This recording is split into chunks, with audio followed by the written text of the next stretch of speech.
nations, mes disciples. Bisotoko Talati, la chaîne qui sonne est la dernière trompette pour le rassemblement des églises. Par la convention, l'indépendance et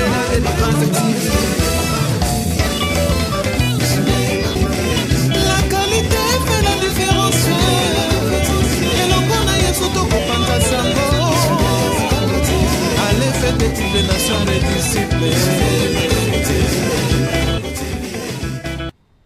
Bisotoko Talati, Elongona Yesotoko Pantasango. Allez, faites de toutes les nations, mes disciples. Bisotoko Talati, la chaîne qui sonne est la dernière trompette pour le rassemblement des églises. Bonsoir, bonsoir, bien-aimés dans le Seigneur. To kutani su mkolo na lelo na kati ya studio na biso Yesu nde Makambo TV pona ko continuer na enseignement na biso ya mkolo ya lelo. Topesi bandeko nyonso mbote o bazali fidèle bazali kolanda ba enseignement na biso na kati ya kimia puis ba oyo pe bakozwa un plus ko bosana te ko partager et surtout ko leka na page na biso ya YouTube et tolingi aussi pour informer peuple ya Nzambe que tozali na site na biso ya restauration ezali 3W restauration Irlande Island na anglais.com. Ce que koti wana okozwa ba information au cliquer na Facebook, au cliquer na YouTube, okozwa ba information na biso nyonso ezali wana. Donc je reprends www.restorationisland.com. Et ce que koti wana okozwa toutes les informations possibles pour na biso.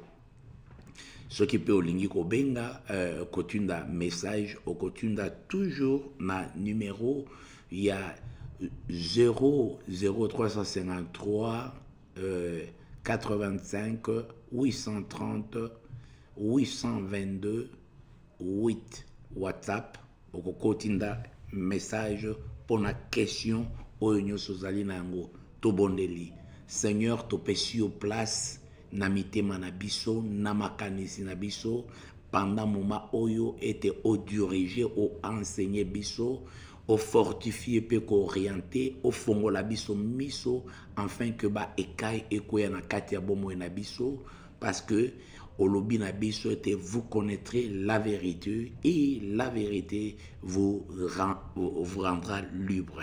C'est à ce moment te recommander début qui nous fait aux ala alpha et oméga na kombo na Yesu Christo. Amen. Bonsoir. Bonsoir et panabino shalom. Shalom na ba bien-aimé bisika nyoso bozali. Voilà toko hésité tozali ko banda tout droit directement message na biso tozali ko continuer na yango na katikati ya mukolo lelo. Voilà au tableau nabiso tozali kokende na message ya liboso to affiché wana, c'est-à-dire démolir les hôtels de famille. Voilà, démolir les hôtels de famille. Très important pour nako démolir ba hôtel nyonso na oyo etali famille bien-aimé dans le Seigneur. En tout cas, je salue en passant directement Maman Nabiso, Maman Mami Yengo, que Nzambe atukala ko pambola yo pona fidélité na kati Nabiso, Maman Meje, merci Nzamba pambola yo na Papa Willy Libota Mobimba, topesi Mama Tete, Nzambe apambola yo. Libota Mobimba, Papa François Papa Massamba et Maman Timba et toute la famille. Mama Gina na Libota Mobimba. Nzambe apambola bino. Topesi Papa Makengo Charlie na Libota Mobimba. Nzambe apambola bino. Papa Konde Emmanuel na Mama Carlos et Gisèle. Nzambe apambola bino. Mama Kadete na Papa Eva na Bana. Nzambe apambola bino. Voilà, tozali ko saluer bino, tolobi ete boye malamu et beau partager ce qui oroki ko sala partage et puis oza ko tia live na biso et kozala très important. Voilà, biso nyonso tokei sikoyo nakati ya mateya na biso tozali ko kene malembe na sengi na ba mama to ba papa batu nyonso bazali ko partager batoyo nyonso bazali ko landa ba question na bino et kozala eza très important. Lorsque vous m'envoyez des questions eza ko susciter que tokota encore en profondeur na kat tinda question ba oba tinda ba question boye ba bangote comment na WhatsApp na ngai na ko répondre na question. Comment question et koza malam ezali enseignement, ce n'est pas une prédication. Yango bokomona na ba tableau ba verset za kotonda. Si c'était seulement prédication, on devait directement passer à action rapidement. Alors, to meki ko kitisa nase. Nzamba pambola, mama skola, na papa bakindo, nzamba pambola na libota, mobimba, que Dieu vraiment a salabino ngolo. Et voilà, partagez, bien-aimés, dans le Seigneur, et kozala malam. Et puis, tunda question na yo, et kozala malamu mingi sokotini question na yo jusque là. Alors partout à liboso tozali ko kende ko lobela na oyo etali hôtel à un nom tolobaki muke lobi na fin et lelo tozako kende aussi sa partie wana ya koloba l'hôtel à un nom. Donc hôtel ezalaka na kombo. Là on va lire na kata livre ya Exode au chapitre 15. Moab battu un hôtel et lui donna pour nom l'Éternel ma bannière. Après la victoire des Israélites sur les Amalécites, grâce à l'aide de Dieu, Moïse construit un hôtel et lui donna un nom significatif. Voici le passage pertinent. Moïse battit un hôtel et les nomma l'Éternel ma bannière. Le nom de l'hôtel, l'Éternel ma bannière, symbolise la reconnaissance de l'aide divine dans la victoire obtenue par les Israélites. Cet hôtel est un symbole du rôle de Dieu en tant que guide et source de force pour les Israélites pendant le périple dans le désert. Les noms reflètent également leur dépendance envers Dieu et leur foi à sa protection. Bien-aimé Elin Kolobanin, ezali koloba ke hôtel oyo Moïse atongaki awa, atongi hôtel oyo pourquoi? Parce que bazalaki na bitumba. Donc lokola nzambe mutu a instaura loi ya hôtel. Que hôtel nyonso oyo mutu azali kotonga na kombo ya nzambe pona kosenga aide moko, secours moko, évocation moko liboso ya nzambe, et que hôtel wana soki mutu atongi yango apesi yango, parce que awa tozali komona avant ou après. Il y a des gens au bazali ko sala hôtel avant l'action. Et il y a aussi des gens qui font les hôtels après. Tokomona yango au-delà et toko comprendre. Apesi hôtel na ye à sacrifier. Bien aimé dans le Seigneur. C'est comme si ananakati ya temple. À côté nakati ya temple, tango bani ko sala prière na ye, par la foi à sacrifier Samuel directement. Nana zui yango azui mwana te, mais à sacrifier déjà. apesi azongisi. Voilà une image ya hôtel vivante oyo moto asali par la foi azupe mwana yango atumbi mbeka pesi na maboko ya Nzambe. Comme ça Nzambe a prendre possession en mwana wana. De même, sur le plan spirituel et pas il y a Satan, il y a des gens nano abotité mais mwana ana déduit na Satan. Avant même abima na kati ya libum. Mwana naza ko bima directement na sorcellerie, c'est-à-dire que ba kei na kati ya hôtel ba sali déclaration. Alors bon voilà bazemi nyonso ekobanda kokotaka na kati ya famille oyo bana wana to dédié bango ba génération wana na Satan. Yango komona ezana ba famille mobimba oyo soko tali pauvreté na bango uta musika eza ya lelote. Soki pe osangani na bango ndi yango mona ki même na kati ya mabala okei ko sangana na batu oyo ba sacrifier déjà na hôtel. Déjà descendance wana ezali sacrifier na pauvreté ya ko sakanate. Mais na tango okei ko s'attacher na lien ya mariage, okei ko kota na kati ya hôtel moko basi ba sacrifier parce que bango makamula bango ekosimba ka jamais. Soko vandi na bango, o vandi na bango esika moko ata osaline, atoza la kamayeli, atoza bien-aimé dans le Seigneur et loko ekoleka wana ezalité. C'est parce que depuis bakoko na bango libota oyo basi ba sacrifier ba yango na kati ya pauvreté ya kosakanate. Et baza na kati ya limitation ya ndenge ya kosakanate.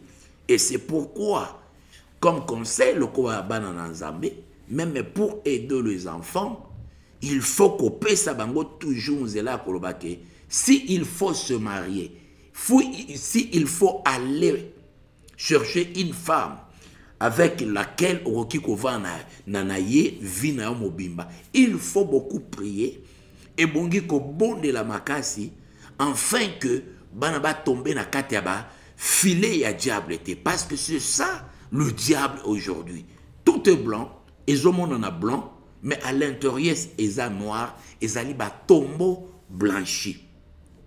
C'est pourquoi il faut beaucoup bien aimé dans le Seigneur. Beaucoup alors prier, beaucoup prier pour les enfants et beaucoup prier pour la vie, il y a ma famille. Quand nous enseignons ces choses, c'est parce que tout en possession et à connaissance et permettre toute la responsabilité pour tout comment tout démolir, tout bouka. Si nous sommes yanini, il y a ba hôtel oyo etongama. Alors yango tomoni awa, tomoni aspect moko ya bien na première partie oyo. Nenge ba pesi biso na kati ya nini oyo, balobi bien très bien. Tango Moïse atongi hôtel oyo apesi yango kombo. Et kombo oyo Moïse azali ko pesa na hôtel oyo alobi ete l'Éternel ma bannière. Donc azali ko déterminer ye alobi ki eza symbole la reconnaissance pour na aide divine pour na victoire oyo ba pesi bango. Et puis pas seulement ça, eza symbole y a rôle en tant que guide et source de force pour na Israël pendant marche na bango na kati à 2 heures. Les noms encore reflètent également leur dépendance envers Dieu et leur foi et à sa protection. Bien-aimé, c'est-à-dire que natango bato bazako kende kotonga po ba sacrifier ba kende ko pesa Satan. Ezali que parce que Satan a pesi bango. Tokomonango quelque part ici, Satan a pesi bango victoire. Satan a pesi bango oyo bazali nango posa. Et au retour, bazali ko kende ko zongi c'est pas ya Satan, ba sacrifice parce que ba yebi que source ya biloko na bango ezali ko ute pas ya Satan, alors il faut qu'il y ait des sacrifices au Satan a sepela kana yango. si sinon ko détruire ba vie ya batu. Yango tolobi ete lokola hôtel nyonso ezalaka na kombo. Siko awa nde tokomi na situation ya makasi parce que tozali kokita hôtel eza na kombo. Mais écoutez, les noms de l'hôtel déterminent la fonction de l'hôtel dans la vie de famille. On sacrifie la personne à partir de son nom. Alléluia. Donc, kombo ya hôtel, chaque hôtel, oeza kotongama na kati ya famille et tongama likolo ya kombo. Et kombo ya hôtel wana, bien aimé dans le Seigneur, c'est ça le problème. Kombo ya hôtel, nde yango wana hôtel mobimba. Et hôtel wana, bakoki ko benga yango, ke hôtel na kati ya mboka na biso, ezali que bana mboka na biso bakoki ko bimaka libanda ya mboka na biso te, bakoki ko kenda ka liboso, ata baloni, ata basali nini, ata nyonso bakoki ko sala bakoto. Et wana eza kombo ya hôtel. Peut-être na kombo ya hôtel wana.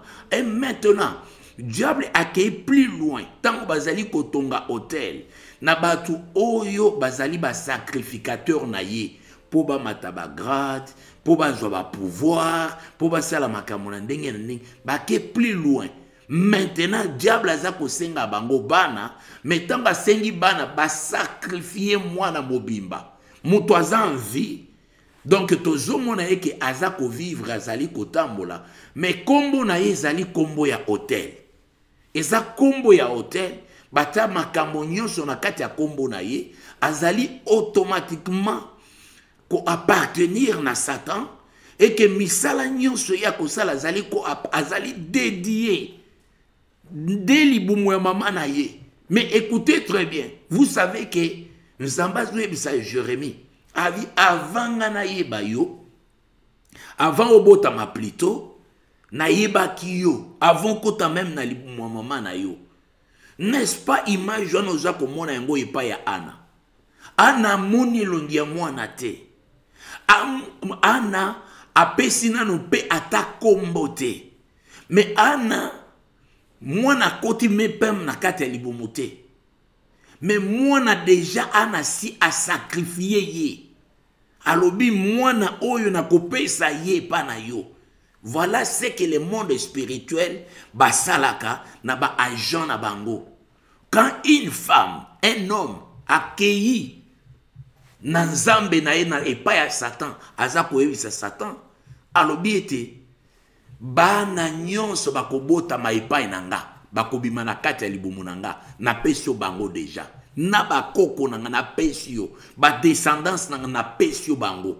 Bien aimé dans le Seigneur, vous comprenez ces choses. Donc moi nana abimite okotuna bato monsusu lobike, mais pourquoi yango komona na Bible baza kotuna Jésus. Alobi ke mais problème nini na mwana oyo? Est-ce que zali masumu na ye ya ba parents na ye zali ani? Oh heureusement, ça c'était pour la gloire de Dieu. Donc il y a des choses qui se passent na kati ya se ya moi oyo. Ozo comprendre to moni famille moko baza na mbongo, mais okomona que dans cette famille là, il n'y a pas la vie. Qu'est-ce qui se passe ici? Je connais un homme, j'ouvre une parenthèse. Je connais un homme, nakansi bamsu ba yebi bakoki ko yebae. Mutu wana azalaki militaire, azaki na moment onga na yebaki azaki na pete ya adjudant chef. Azalaki na kati ya Kinshasa. Et mutu wana azalaki ye moko très pauvre. Alors adjudant moko boya bandai ko sala na ye, musala na ye na kanseta. Donc, que l'autre côté, Azaki n'est pas infirmier, comme ça. Et il est arrivé à un moment donné que Akene Koluka, moi, ça bala. Akuten na moi, si à makambo. Moi, si à ena makambo. Donc, ceinture, moi, si à ekane loko moko a mouke. Dès que ka loko na bandi koteka, directement. Mobali wana akomi na ba magasin, abandi ko somba bandako, abandi ko sala bobona boy. À notre grande surprise, na kati ya couple wana mwana botami moko, mais mwana za normal te. Normal te na sens nini. Donc soko tali ningi ke mwana o azali héritier, mwana za soulard, mwana. Donc on sent que il y a eu de sacrifices. Donc tokopesa yo mbongo me bana nyonso bakobotama na kati ya issue ya nini oyo banana bazaba déjà sacrifié. Bien aimé, il y a 2 enfants qui sont déjà sacrifiés. Et okoki ko constater yango na ba kombo oyo bazali kopesa bango. Par exemple, on peut donner des noms lokola tomona kabato musuba pesima balobi mampasi. Comment parents akoki kopesa mwana na ye kombo mampasi. Apesi mwana na ye kombo na ye lufwankenda. Mampasi, c'est-à-dire que bien aimé beaucoup, excusez-moi, ce sont quelques exemples oyo nakokaki ko illustrer pour nako expliquer. Ça n'a rien à voir avec connotation moko ya tribu ou quoi que ce soit. Donc ce sont des termes oyo et mona et pour nako expliquer ça un peu facile. C'est-à-dire que quand on appelle si moi je suis conscient de ce que je fais. Quand on sait que tant que appelle si moi na mampasi ayebite ayebi le pourquoi moi ne fois à mampasi. Donc moi na oyo siko ni neza ko réclamer réclamation ni neza likolo na ye. Même quand vous appelez mampasi donc ozomona pasi. Ozomona pasi directement. Donc azam moi oyo basi ba sacrifier déjà na hôtel pour subir ba pasi. Et génération wana nyonso basi ba dédié ngo génération ya pasi.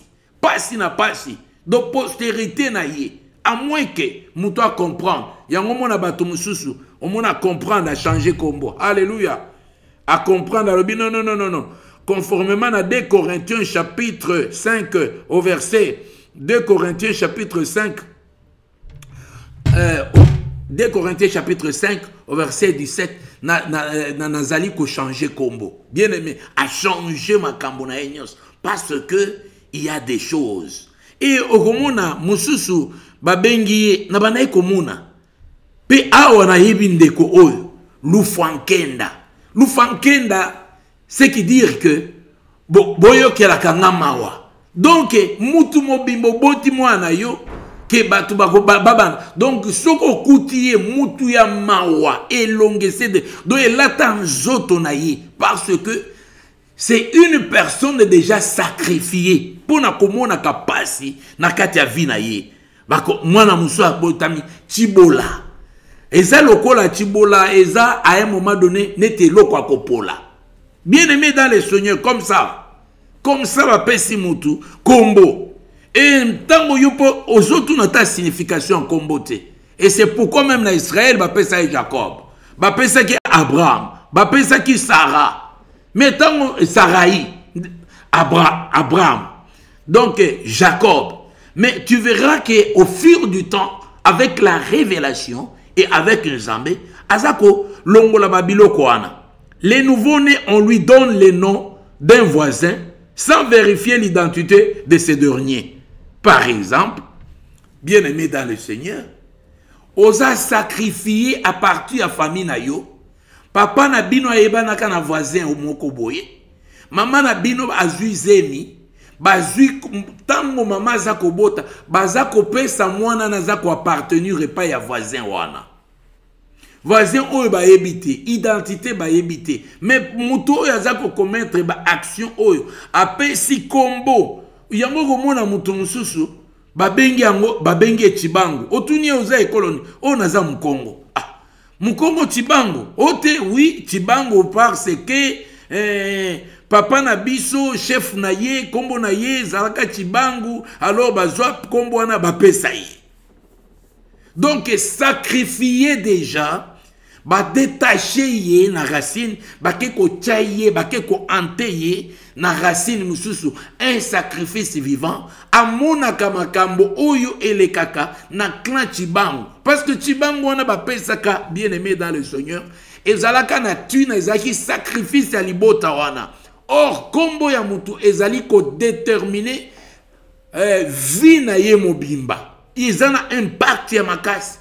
Et Dieu le Créateur, c'est lui qui donnait même, tant que kota la bakombo, comment papa mobimba le quoi papa et Abraham, après si moi nané, to ya Sarah apesi mwana na yeke mwana oya kotika laka kobota ta mukete. Mais quand vous lisez les Écritures, vous verrez que ba parents on a bazalaki dans les noirs. Babanaï ko servir le diable. Même les parents ya Abraham. Babanaï donc ba pesa ki bana wana en sacrifice jusqu'à ce que la main puissante de Dieu et kei ko longola ba to lokola ba Sarah, lokola ba Abraham et longoli bango na racine oyo babota maki na kati ya ba parana nzambe yemo kwa kati yango alongoli bango po abanda descendance musu okomona na bakoko même tango ba olobela bakoko il fallait ba Israël baloba ke koko ya koko na biso baloba papa ya Abraham non mentionné ba mentiona kayete bazobana na batumusu mais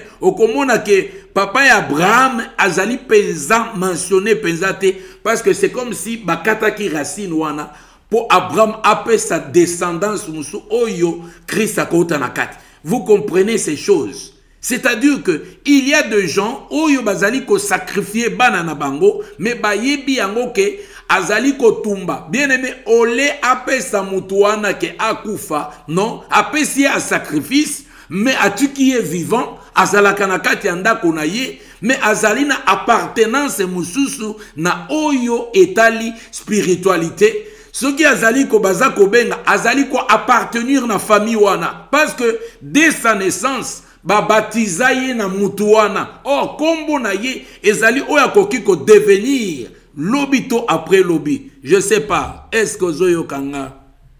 Papa bana, est-ce que ozoyo ke? Alléluia.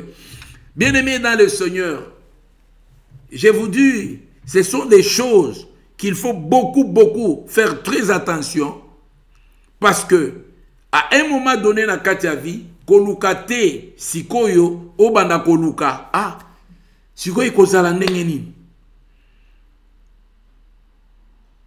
Bani koluka ba solution ezanani euti wapi ozoko sutuka oyebi ezalokolo encadré na kati église bato babandi kokufa zoye batina morote.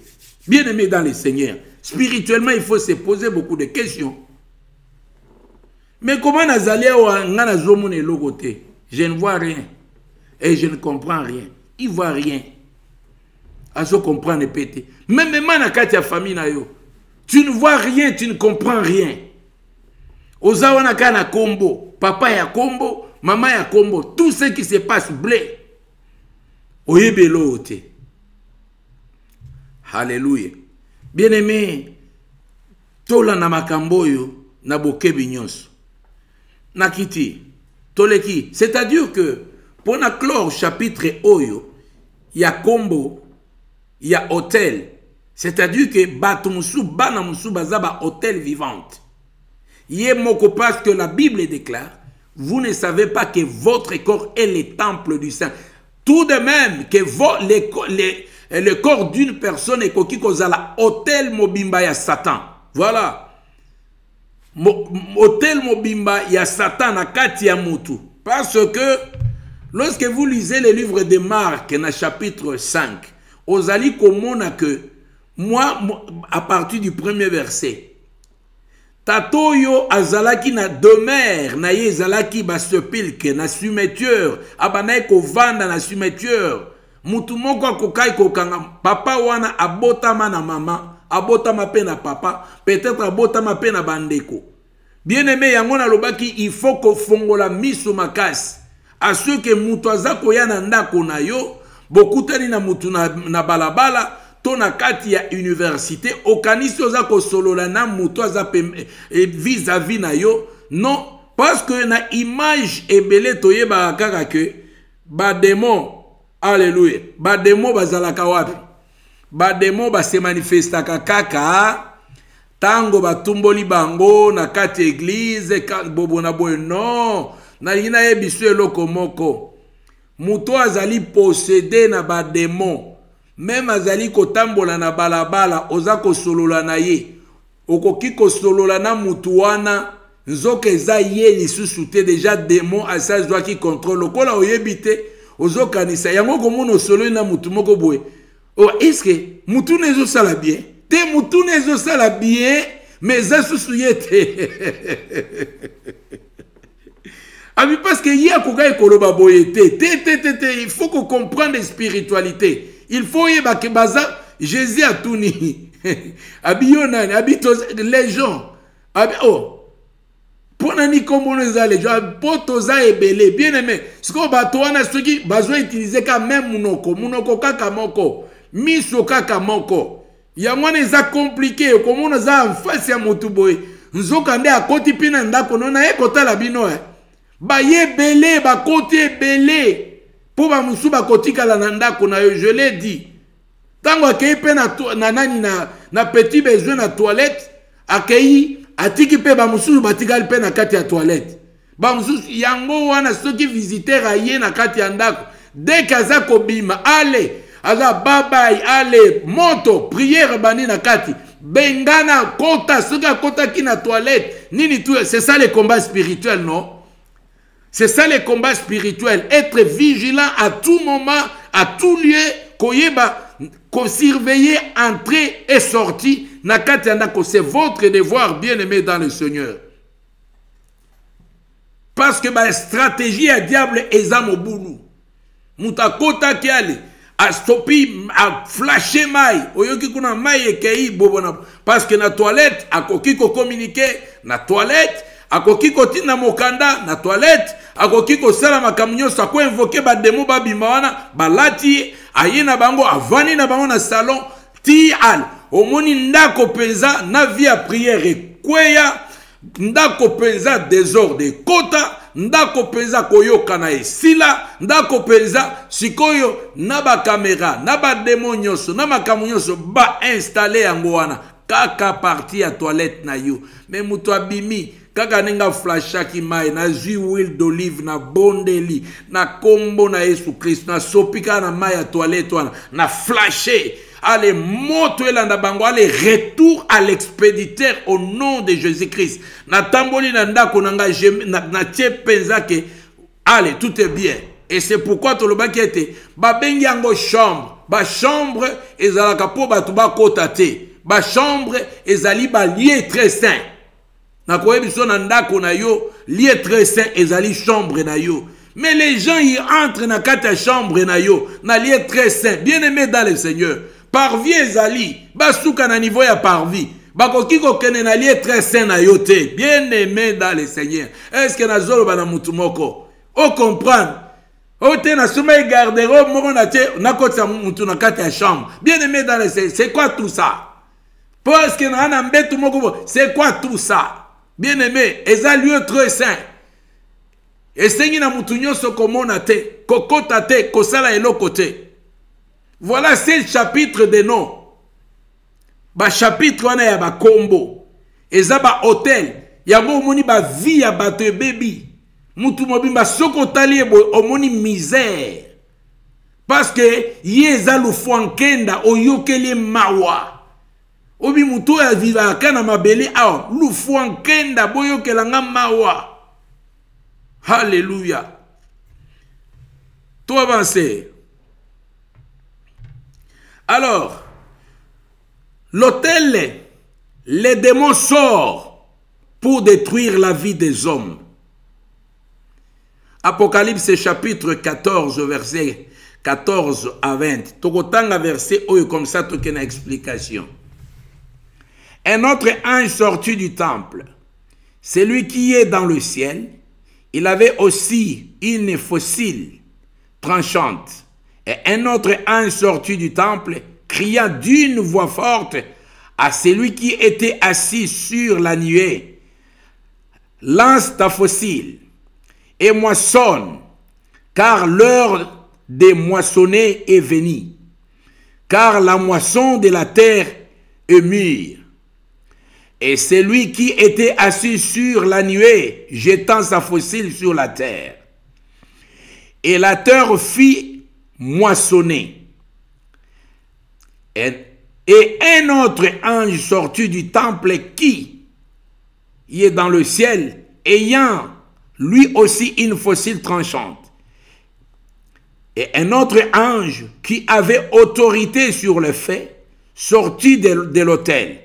Et il cria d'une voix forte à celui qui avait la faucille tranchante, disant, lance ta faucille tranchante et vendage le grèpe de la vigne de la terre, car le raisin de la terre sont mûrs. Et l'ange jeta sa faucille sur la terre, et il vendagea la vigne de la terre, et le jetant la vendage dans la grande cuve de la colère de Dieu. Et la cuve fit fouler hors de la ville, et du sang sortit de la cuve, jusqu'aux morts des chevaux, sur une étendue de 1600 stades. Bien-aimés dans le Seigneur, je crois bien que vous allez comprendre comment est-ce que ange bazali kosala kobima nakati ya temple. Ce temple que nous disons, c'est ça l'autel. Oyo Nzambe azali kobimisa ba ange pour bakbima basala vengeance balobiete. Babi que déjà tomoni moisson et si eteli et koki na se mabele tokende ko détruire yango, tokende ko détruire. Mais bien aimé, ce même verset, c'est ce que le diable utilise dans ce que nous appelons nakati ya hôtel. Il y a des démons qui sortent de l'hôtel.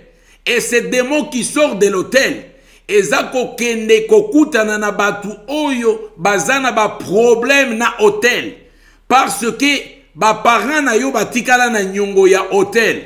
Il y a des gens aujourd'hui, ba parents na bango batikala na ba nyongo ya hôtel. Ba parents na bango bazongaka bazalaki na kati ya ba science na kati ya ba makambo ndenge na ndenge.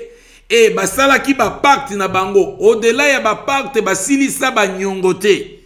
Alors ba tikala na ba nyongo spirituellement et ba nyongo nyonso ozala na système ya l'état soko boti bana ozwi ndako et ndako wana ozana bana peut-être bana bakotika la ko continuer ko futa elingi koloba te ke nyongo wana ekokende et bana bazali bakozwa possession ya ndako wana mais bako continuer ko futa yango. Maintenant ce qui se passe ici, bana bazala qui sacrifier ye a mis sacrifier na ye moko. Maintenant azala ki na nyongo parce que na kata système na bango ezali kelemba alia ki ya batume atikali ko pesa te au-delà ye moko akei mais nyongo etikali. Et maintenant, nyongo wana banani bako régulariser nyongo eza spirituellement. Ceux qui batu bazali te ba descendant au batikali. Alors les démons qu'est-ce qu'ils font? Maintenant bako zo ba vie ya batu wana ya bana wana batikali ba descendant wana babandi ko attaquer bango spirituellement. Il y a des familles lelo bako kiko sala ndenge nyonso mais ba réclamation ezali ba nyongo spirituellement. Il y a ba parents, il y a ba grands-parents, ba tikala na nyongo, il y a hôtel oyo babana ko servir quand ils étaient en vie. C'est ce qui tombe aujourd'hui. Les fardeaux tombent likolo ya bana oyo. Ils sont en train de payer, mais le kola pe ba yebite, ba musu ba se contenter na vie wana. Il y a pauvreté, il y a blocage, il y a désordre. Ba komone loko moko te na kati ya vie na bango ko marché. Et ici, j'ouvre une parenthèse. Beaucoup de ces choses, et les kakanabana et les politiciens, puisque là de sacrifice, il y a beaucoup de sacrifices, peut-être basengi ba sacrifice apesi jusqu'à ce que bani ko yiba tina ba famille batumusu akomi na ba nyongo, il y a ba sacrifice tina temple. Et tu ba eko ebisa que non, il fallait aller ka. Et c'est pourquoi bien aimé, bola nanga très bien. Biloko oyo bokomona ke ba politicien belé oyo yebaka o peut-être otika koyeba ba oyebaka bazaka na bambongo ebele mais ti lelo bana bango pe ba disparaître ata na sango moko te ke batikala na ba bien moko parce que na suite na bango Satan il viendra récupérer toutes ces choses là parce que votre père, votre ancêtre atikala na nyongo ya hotel wana et bokoki ko enjouir na yango te. Mais comment est-ce qu'il y a koufi biloko nyon se bandi ko kufa? Non, il y a eu récupération Parce que quelque part, il n'y a pas les sang. Oyo, il fallait foutre banyongo wana. Et dans tout ça, et plonger batunyo swana na kati ya ba misère ya makasi. Alléluia. Alléluia. Yango okolia, okosala ba makambo, okoloba, mais bien aimé dans le Seigneur, donne-toi na minute oyo, mais toyebi ba liste za mulai, na koki kokene na ba pays mususu te, toyebi bana namona ki mwana moko bazoleka babi mwana o aza mwana Lumumba azole la souffrance na ndenge ya kosakana te ya mwasi c'est sur les réseaux sociaux ba journaliste ba keba bani kotuna ba donc bana oyo bazalaki censé bazala bana oyo ba papa na bango ba yebani ba tina ba mais ba mwana moko parmi bana avanda kana kimbanseke na ndako manzanza. C'est dans les médias et par-ci par-là, bien aimé, parce que na niveau ya politique, il y a que des pactes. Et des pactes, pas n'importe quel pacte. Et ça va hôtel et zali kotongamana makila. Alors il faut beaucoup de sang pour être au maintenir ba position pour au matin pour na moment ya ba combat. Onyata muto aza pembeni adversaire na yo, là ça demande beaucoup de sang. Yango komona ba guerre mususu to ba conflit mususu et les kakanakate ba mboka eza ba conflit de sacrifice. Ya ba sacrifice omoni ba villageois ba bani ko papa na ba machette ba to bazali ko kufa bino okanisi ke eza conflit moko. Mais le diable est tellement malin que ayebi que en tout cas il faut te provoquer parce que pour le moment, sacrifice au bazar kosengeza beaucoup. Bien aimé dans le Seigneur, vous vous rendez compte que na type K, pour ceux qui connaissent Kinshasa, donc à côté d'Indolo, na type K, avion est raté décollage. Et donc, na moment on a et ravaja batou et belé bakoufi na même moment. Mais ba sacrifice wana, ce qu'on kei, au komona que ce sont des sacrifices. Comment un tel avion ba kene ko utiliser aéroport Yandolo qui n'a pas de sens ou bazala ki penza ko sala lisusu te parce que ba yeba ke wenze ezala ki pembeni wana bien aimé dans le Seigneur oye koka ko sala maté comme c'était des sacrifices mais ba sacrifice wana pe boyaki parce qu'à un moment donné na loba ki yango bien ezana batu mususu ba sacrifier ka bango to sacrifier ye accueilli mais bien aimé dans le Seigneur. Ba kondimayete, Satan kondimayete alobi non non non non ça je ne prends pas. Il faut oluka mususu bien yomoko oya. Soki o mesana ko sacrifier na hôtel. Bien aimé okole kokotika banyongo, mais bato ba kofuta banyongo ba kopé ba pokase. Maintenant toi qui m'écoutes ozali wana, soko monike ozalaki na parent, azalaka politicien, azalaka boy na boy. Voilà tika banyongo. Kanenge totika banyongo. Ezana batu batika ka banyongo spirituellement. Et que les hôtels, les sikaye abandaki ko kende. Babandi ko réclamer banyongo wana. Parce que ba yebi makila ya tata oyo. Alléluia. Je pense bien que nazali juste la deuxième partie. Mais tant ezako filé na nenga ko sakanate. Alléluia. C'est comme si toutes les informations il fallait bima. Moyen bima nyonso ezalité. Parce que awa, zana problème y a tant. Mais on va manager toujours comme ça. Et tout comme. Alors, dès que les démons sortent pour détruire la vie des hommes. Dans ces cas, les démons sortent pour la destruction de la vie de la personne qui a un problème avec l'autel. Il y a des esprits qui sortent. Donc, esprit wana okoki ko identifier ngo comment. C'est ici bien aimé dans le Seigneur. Esprit de contrôle qui suit les pieds. Lorsque vous marchez, vous avez l'impression qu'on vous suit. Et lokoyo et ça les makaming. À un moment donné, au ceinture, c'est comme si mutoazo landa yo. Parce que si kanyon soyo za ko tia maboko makolo na yo, oza konyata, bien-aimé dans le Seigneur, na esika wana, démon na yepa onyata makolo. Ezali démon mobimba, batia aouta na hôtel parce que il y a des réclamations, il y a famille na bino. Oyo ezali ko réclamer, oyo bazwa ki alliance, comme na yebisio, bonga na salinine, ngabi Samuel la salinine, abota mina note, longina ne monanité, mais ana se sacrifier ke kala.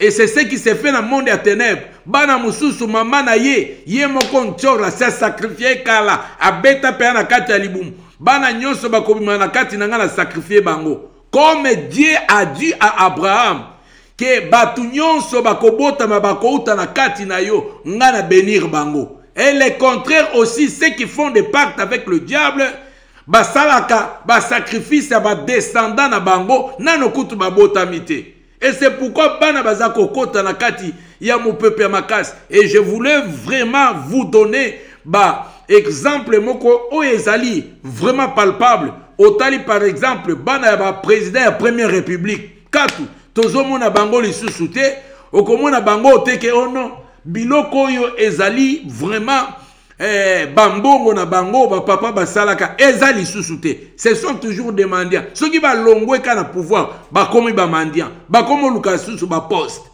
Mais qu'est-ce que ba papa na bango basalaki? Parce que il y a eu des hôtels. Biloko na bazo zwango na ba hôtel. Et baza ko zwa bambongo ya bato o babi ya mutoki ya bato. Mbongo ya ba orphelin, mbongo ya ba veuve, mbongo ya bonaboy oyo bazali koyiba bazako pese pa bana na bango. Satan ayebi déjà que pacte otosali lia mbongo me bana na yo mutu moko te akoki ko jouer na yango te parce que yo ko régner yo ko zwa na yo succès to boyi na biso te mais yeba ke ba descendant na yo o nazui bango. Bien aimé, on peut encore otali misu musika. Où sont ceux qui se disaient, moi je croyais que ceux qui bâtaient liste à millionnaires, bakotangaka, même à moi na moko ya Mobutu qui est millionnaire. Ti lelo na simba kamutu, mais mbongo ngo ezaki ya ndenge nini. Mbongo to yebi ke pendant 32 ans, mbongo ngo eke wat. Mbongo ngo eza o bakanga kiango na Suisse. Banani bakanga kiango na Suisse. O bakanga kiango na Afrique du Sud. O bakanga ke biso ndenge tozokola tozoyeb. Na yo zolanda ngai ozoyeb. Mais eloko moko te. Comme Jésus alobaki ke il ne restera jamais pierre sur pierre. Tout sera renversé. Nyonso ekozala renversé. Yango wana mbongo ya mutoki ya mutu eza malamu mingi. Ekozala 10 francs. Mais le colésé mutoki na yo okolia yango ezo epesio santé avec le Seigneur. Vita Christ avec le Seigneur. Kimia ezana ngo ebelete kimia ezawana. Ndako ezana ngo ceux qui andenge nini te moi 3 chambres 4 chambres. Oye soma mina mutoki na yo. Bien aimé avec la paix. Moi mutuka oyo somi na mutoki na yo zako futa yo moko avec la paix. Bien aimé dans le Seigneur. Voilà la vie. Donc okobanga teke na mutuko oyo nyawa koki ko apparaître na kata mutuko. Mais il y a des gens yango komona tozo renforcer toza la ba sécurité toza la biloko ane suka kana nzoto na molimo oza na sécurité te. Osinyaki pacte na Satan oza na yo na sécurité te. Yeba yango très bien. Il n'y a pas de sécurité pour na mutu nyonso a signé pacte na Satan. Oyo azali na ba hôtel ya Satan. Azala nani, azala fonction nini. Il n'y a pas de sécurité et il n'y a pas de garantie. Il ne restera pas pierre sur pierre. Tout sera renversé. C'est pourquoi il faut que bongo manandenge ya solo. Soko lingi pe ko servir mboka na yo. Ne touchez pas na mbongo ba veuve. Koliate. Mbongo ba orphelin. Koliate. Ko détourner yango te. Ya batoyo bazako kufa na ba hôpitaux. Kolia na yo yango te. Ko pesa bana balia te. Bazolia malédiction. Hôtel et ko réclamer yango. Il y aura des anges, des démons qui vont sortir de l'hôtel pour réclamer ces choses. Okoti kalana nyongo o ekosi la kate de génération en génération avec les diables. Ba descendance na yo o mwana ka toki ba uti na makila na yo ba ko souffrir ba ko payer ba po casser a ko sakanate Parce que yoko le diable azali ko continuer jusqu'à l'avènement du Seigneur Jésus-Christ. Alléluia. Naïbite chose comprendre. Papa baneske ozomona nazomona Il nous reste que quelques minutes. Voilà. Tout ça qu'on continue. Alors, un espion, c'est lui qui informe l'autel de tes projets. Si ta famille a une dot devant l'autel, on te propose un mariage, après l'homme refuse en dernière minute.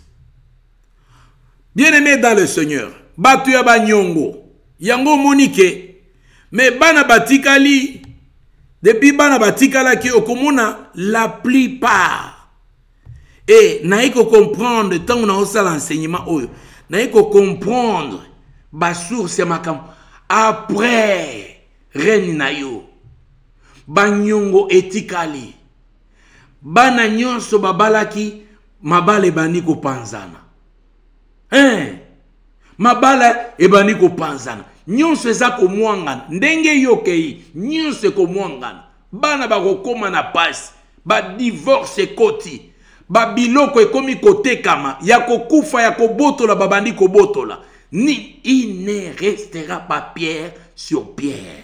Tout sera renversé. De la même manière, ozwaki yango na kipidité, na lolenge pa ya Satan osenga ki aide. Yango wana bien aimé, na ngina pesa conseil na mutu moko. So nzamba pamboli yo, kolukate o brûler ba étape o kende au-delà ya o nzambe a pesio contrôle te. Sinon o kende ko bebisa na mwandambo ali pamboli yo nzamba pesa ki yo, Satan a kosi yo o signé ba pacte a bloqué nyos o nzambe a pesa ki yo. C'est possible, et ça faisable. Et ça faisable. Tu as abandonné Dieu. Lorsque tu abandonnes Dieu pour n'abanzambe mususu, c'est fini, tu n'as pas de protection. Il n'y en a pas. Kolobate, c'est Dieu qui m'avait. Non, il n'y en a pas. Au fond, on lui porte. Attention. Attention avec ces choses. Est-ce que ça a une question? Bateau va poser une question. Donc, c'est considéré que bazo comprendre nyonso ezo le bien. Ah, naza na question moko. Question. Si tu te maries à un homme sacrifié à l'autel de la famille et que toi tu es en Christ, est-ce que c'est nécessaire que tu sois aussi sacrifié ou l'homme peut devenir libre à cause de toi? Jamais, jamais et au grand jamais. Yangwana balobaki ke jamais. Donc la question oyo ezali jamais. Ce qui obali moto aza sacrifié na hôtel na pesio lisese. Question oyo euti. Mbuma ya malamu soki olalisi yango esika moko na ya mabe. Ya mabe nde eko contaminer ya malamu. Jamais oya malamu eko komisa oya kopola eko mabien. Jamais. Même la faisabilité na image wana. Bible ezali ko conseiller. D'ailleurs ezali ko loba. Soki mutu moko aza chrétien, moko azali mususu aza païen. Soki chrétien a se décidé a kabwana na mutu wana a divorcer. Ozana droit ya ko kabwana na ye. Parce que les ténèbres et la lumière ne cohabiteront jamais ensemble. Bien aimé, ce n'est pas moi. Oh, t'es pasteur. Ayeko panza. Libala. Ngana koyebiso ke Jésus lobike na eko tia épée. Na eko kabola. Entre lumière na ténèbres. Jamais kozwa risque wana te. Kozwa risque wana te parce que moutoise a déjà sacrifié. Azana hôtel. Donc, yo mutu bako exploiter moi étoile na yo wana molili eko kota ekoti e consumé yo. Ha ha. Zoyango. Il y a une deuxième question. So yabana né entre mobali sacrifié au diable na mwasi sacrifier à Dieu et kozala comment. Bien-aimé dans le Seigneur, olingi parce que sans ezanakati. Et moi na mobali oyo balobaki, bien-aimé landa très bien. Et surtout à ce qui concerne l'homme, surtout comprendre ngo comme ça. Bayebisaki sa raté nan Nzambe. Voilà comment la spiritualité fonctionne. Bayebisaki sa raté que non. Nyonso na kati na yo e kozala béni. Non, ça c'est une promesse. Parce que la semence vient de l'homme. Balobi que nyonso na yo, moi si azali gardienne. Il y a semence oyo ezako ute pa ya mobali. Ce n'est pas le contraire. Il faut comprendre les normes spirituelles. Mobali ndaza kotia semence. La semence vient. Cette semence ezako ya kokote pa na yo, c'est une semence déjà maudite. Ezali déjà sacrifié à l'autel. Ce n'est pas moi qui le dis. Ça c'est la parole de Dieu. C'est ça ici. Maintenant, quand il s'agit de la délivrance, par exemple, il y a la semence oyo. Donc, ezako senga teke mutuye moko, c'est là où on va répondre encore cette question na ko répétango lisu lobby pour ezana point moko toko simba lobby. Comment démolir les hôtels? Point on a kolobé la lobby. Comment démolir les hôtels? Yango moko tokota la ba pratique nini il faut qu'on démolir. Est-ce que ça y a au nom de Jésus? Naïbité. Est-ce que tous les enfants sacrifiés au diable dans la famille avant Babotama? Bango nyonso ba appartenaka na diable? Oui. Ceux qui ba sacrifier bango, bazali semence oyo ba sacrifier na Satan déjà. Souviens-toi na kaya ya Caïn. Caïn déjà ezali une semence déjà oyo ekotaki ezalaki déjà sacrifié et pas ya Satan. Déjà semence wana ti tango ezako bima ezala semence ezako bima na yango wana okomona yango sacrifice so basi ba sacrifier ki moto avant même naissance na ye okomona ngo na vie ya Esaü. Nzamba lobi que j'ai aimé Jacob, j'ai haï ça avant même abota ma bien-aimé parce que y a eu la semence qui a été sacrifiée. Ici nous parlons de la semence o ezala qui sacrifié. Mais maintenant tango tokokoma na pouvoir, il y a na autorité, il y a bon Zambé. Quelle est la solution? Alléluia. Gloire soit rendue au Seigneur. Voilà quelques questions. Oyezawana. Bien aimé, ce qu'on peut si question, on va répondre seulement na question. Oyetunami. Voilà. Donc, tokotina, totikal na 2 minutes seulement pour na partie na biso et puis quelques minutes. Donc, lelo nazako continuer nango. 10 minutes na biso likolo so 15 minutes wana na continuer nango na enseignant pour na expliquer parce que na kota kina na question. Voilà. Donc tokei na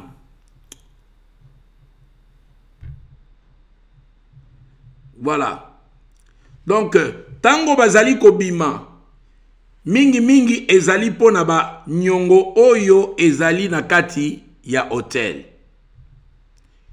Nyongo oyo ezalaki ya mutuana.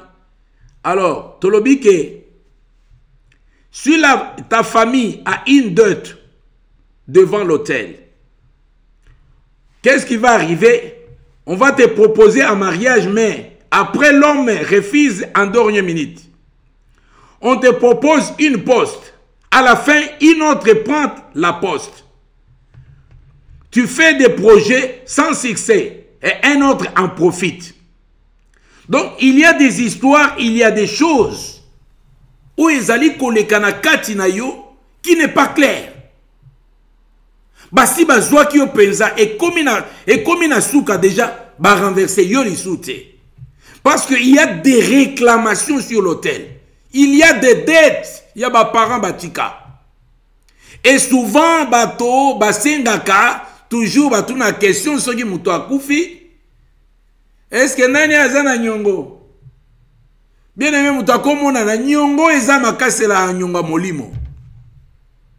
Po muto akobima po alobake nyongo na biso to nango ya molimo yango akobima te po akolinga te efuta makolinga nde bino bozala sacrifier likolo na yango. Maintenant ebongi esalema ba recherche makasi. C'est pourquoi nakopesa yo technique moko. Prière na muto ya ke kosala hôtel. Hôtel eza na puissance makasi koleka prière. Yango komona la plupart ya peuple ya Israël. Bazalaki mingi ko construire ba hôtel, basala ba sacrifice ebele par rapport na kotonga et par rapport na kobondela ya pamba. Et pendant la guerre, les événements nyonso ya makasi, ezalaki toujours fallait que construire hôtel pour na kokene ko sala sacrifice.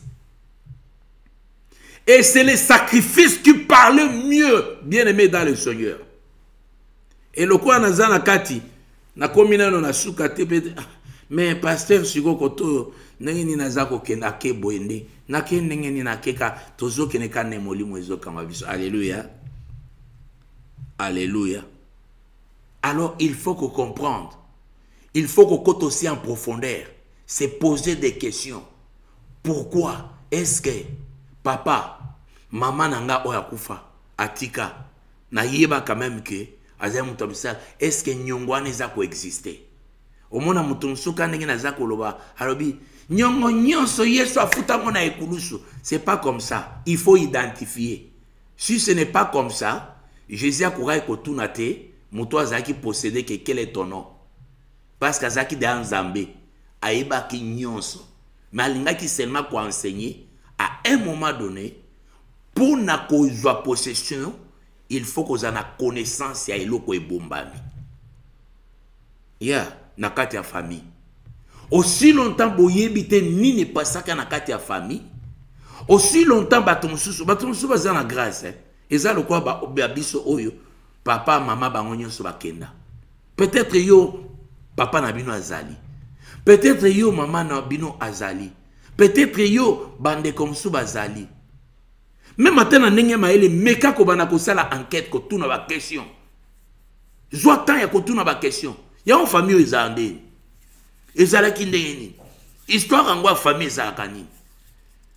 Yango muto yo ba pesa e kombo. Ete kombo ba pesa ezalaka ya koko na. Bongo kombo ete kombo yo ezalaka ya mama ya nani. Bongo kombo okomona na kati ya famille.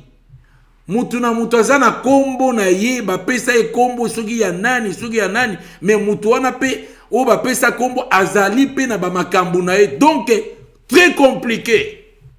Yo ba pesa kombo ya mama ya boy mais otali mama o ba pesa ka kombo peut-être zaki na hôtel batu nyonso bakobima mutu nyonso azwa kombo na ngai hôtel oyo ba réclamation ye mutu akofuta ka ba nyongo oyo nga na kotika ka likolo ya hôtel. Et il y a des choses qu'il faut briser na kate ba vie ya batu. Parce qu'il y a des gens qui paient des choses oyo ba yebina mutu na makolote. Mais c'est aujourd'hui au travers des enseignements que l'église azali ko fait ressortir na nzela ya molimo mo Nzambe pour aider misu na efongwama. Ozomona ozoloba na bana me bana omonike mais on vérifie penza que non na kati ya famille oyo ndenge ba pesa ba kombo ba kombo donc famille ezalaka na unité te parce que mutu na kati ya famille wana azana identité. Oya azwa kombo ya tata mwasi, oya azwa kombo ya koko, oya azwa kombo ya noko, oya azwa kombo ya boy, oya azwa kombo ya boy, ba se retrouver bango nyonso famille moko. Bien aimé okoki kolongola nyonso wana, totika la tana na moko.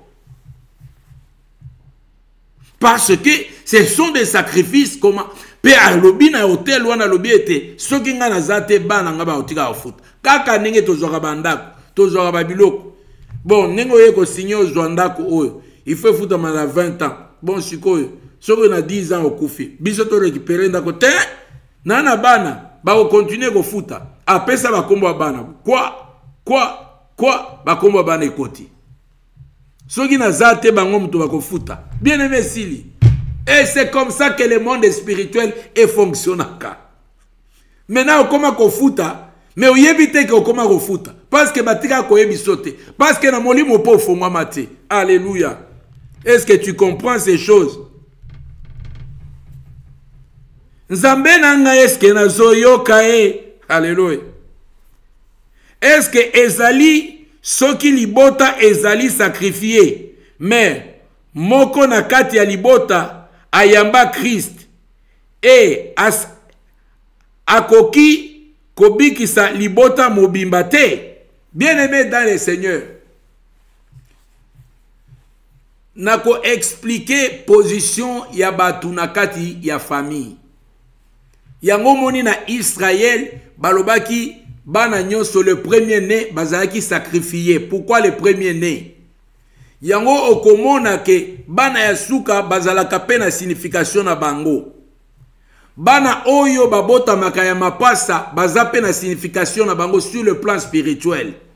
Bana oyo balandaka ba mapasa baza na signification na bango sur le plan spirituel. Je vais expliquer ces choses pour comprendre lobby que question oyo na bombi yango na muto atuni pour na expliquer ngo lobby. Pourquoi? Parce que ezali aussi position ya mutu oyo nani yango ne na kati ya famille wana oya yamba Christ azana position nini na kati ya famille, parce que toute personne na kati ya famille position na ye eza langage spirituel. Yangwano komona ke na kati ya balangage wana bazali koloba problème ya droit d'aînesse. Omona ke yoko kiko sala boete parce que ngamu tunazana droit d'aînesse. Juste une parenthèse. Mais lobi na kopesa ba détail ya famille ndenge nini ezali parce que na comptage ya Satan. Satan a kontaka mois ya janvier na ye ya Satan ezalaka mois de mars. Année pour na Satan et bandaka na mois de mars. Tandis que yonanga tobi ke mois et bandaka na mois de janvier. Alléluia, merci pour la question. Mais qu'on a répondu, lobby. Alors, oui papa, comment peut-on savoir la limite de la bénédiction de Dieu dans vos vies pour ne pas aller au-delà de notre bénédiction? Question oye uti musika na Kinshasa. Tokoki koyeba limite ya bénédiction ya Nzambe ndenge nini poto kende au-delà te. Limite ya bénédiction ya Nzambe ezalaka clair. La Bible déclare, si vous avez de quoi à manger, de quoi à vous vêtir, vous avez une maison, yabino, ozali na possibilité, mwana kende na classe atanga na ndenge ya kimia, cela vous suffit. C'est ce que dit la Bible. Soki olingi oleka okende mosika et comme cupidité, allez, le diable prend contrôle. Mais soki nazala kananda konanga, nazana voiture nanga, nazana esika ya kolia, nazana eloko ya komela. La Bible dit, cela vous suffit, bien-aimé dans le Seigneur. C'est ça la réponse que je peux donner à cette question-là. La Bible est claire là-dessus. Ne cherchez pas beaucoup, parce qu'en cherchant beaucoup, on cause la satisfaite. Si vous avez 1, vous avez 2. Si vous avez 2, vous avez 3. Si vous avez 3, vous avez 4. Alors, on a et réunir critères autorobi boy. Okoki kolia, okoki kolata, ozana ndako na yo. Bana bakoki kotanga classe na kimia. Pe makamunyo ozana moyen de transport na yo. Cela te suffit parce que tu as la paix. Ba o bazana ba millions, il faut bazwa ba soda. Ba kenge la bango. Miyibi baza kota la bango pe misu. Makamunyo c'est comme il kolona bango. C'est un monde et un désordre à ma case. Je crois bien répondre à cette question. Merci pour la question, bien-aimé dans le Seigneur. Merci, Ebele. Naba oyo batuni ba question lelo. Il me reste que 4 ou 5 minutes pour clôturer na message à lelo. Et ce sont vos questions. Oyo ko salake message oyo e fongola bato au-delà. Ce sont vos questions et vos préoccupations à ce qui concerne ces enseignements. Et je clôture par ici, parce que tokomi na ba minute na biso ya suka pour respecter vraiment le temps et couper ça le kumu penza na ba ndeko nyonso o baza kolanda biso pona ko respecter bango. Alors on te propose une poste à la fin, c'est une autre que donc ezamutu oyo asalaka ba projet pe il faut otala ba projet nyonso sala na vie comme na sukate. Il y a quelque chose qui ne va pas. Il y a quelque chose au banda keloko comme akana sukate. Bakobengango manque à maturité, mais ici je te dirais qu'il y a deux limites et toi tu ne peux pas faire ça. Oroki ko sala et loko et monani na miso batute que œuvre o etele mezali yo non. Tu n'es pas appelé ça parce que tu es tellement bloqué. Bien aimé, nazo si ça na koloba boyeke. Satan ndenge azali wana akoki ko empêcher nzambe apambola yote. Mais yeba que Satan a la capacité ya ko bloquer makambo oyo biloko oyo nzamba pesi yo. Oui, ça azana contrôle. Compte tenu na comportement na yo, compte tenu na ba réclamation, ba nyongo o ezana hôtel. Akoki me non na bloquer yango. Akozwa lipamboli wana te. Bazana nyongo na ngai. Papa na ye koko na bango bazana nyongo na ngai. Souviens-toi, Daniel akoti na prière. Nzamba pamboli atindi mais Satan a bloqué. Balobi ke roi ya Perse a bloqué. Dieu peut te bénir, mais le diable peut bloquer ta bénédiction. Il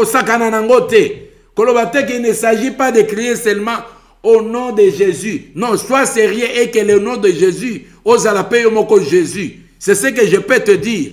Voilà, l'obi tozali kokutane kozala kafu kafu. Comment démolir les hôtels de famille? Toko démolir ango ndengenini. Parce que ça n'a pas principe. Il faut qu'on landa. Pour démolir ba hôtel, pour kata ba souchouana, il y a plus longtemps, bien aimé dans le Seigneur. Donc, on a parlé que 2 ou 3 points. Il me reste encore beaucoup de points. Oh, il fallait na lobela, potokota, lobi na ko banda, na ko silisa, et puis nzambe ape sa biso grâce, ya kokota, na comment démolir les hôtels. Je pense bien que au komona awa, Nakatia Nina Biso, voilà. Comment démolir l'hôtel? Donc, voilà, ils allaient partir Oyo, Tokobanda juste lobby, Netokota na partie Oyo. Alors, il y a des parties que je ne vais pas parler aujourd'hui. L'hôtel, un entrepôt, on n'a pas parlé, on va parler ça demain. Et puis, Toko parler sur l'hôtel institution de Dieu. Ça, on va encore parler ça demain.